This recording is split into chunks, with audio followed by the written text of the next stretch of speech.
Well, 10 years ago, a movie called Bucket List got a lot of middle-aged people thinking about the things that they'd want to do before they die. But our next guest says making a list shouldn't be about dying, but about living your dreams now. It is our pleasure to welcome the co-author of the Bucket List book, Paul Batz, to tell us more. Welcome. It's good to have you here today. Thank you. I'm happy to be here. Let's talk about bucket list. What is a bucket list in your mind? Well, you mentioned the movie. So 10 years ago, Jack Nicholson and Morgan Freeman started a movie, and there were two aging gentlemen who both had terminal illnesses.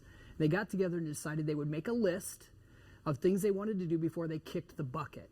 So the whole context was, I'll help you, you help me, let's go do some things that we want to do before we die.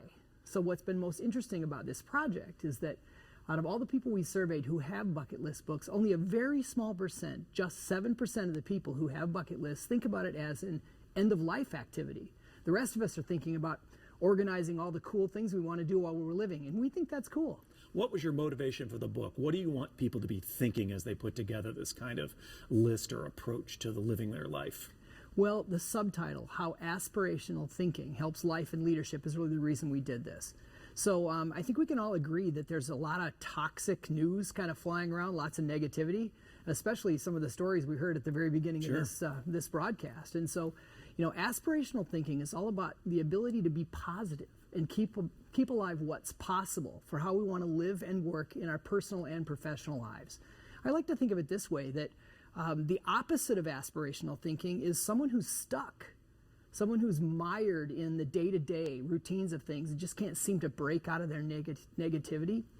The psychologists and recently the neuroscientists have proven that the best way to overcome our human proclivity for negativity and hard-to-break habits is to have compelling goals. And those compelling goals are called aspirations.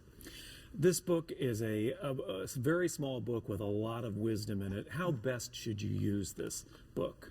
Well, there's a myth that books are dying, and people that work in business and who are interested in self-improvement are actually still buying a lot of books.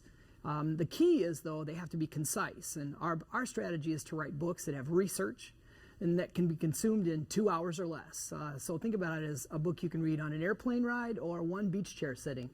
Those kinds of books have a lot of relevance in our society, and people are still buying them.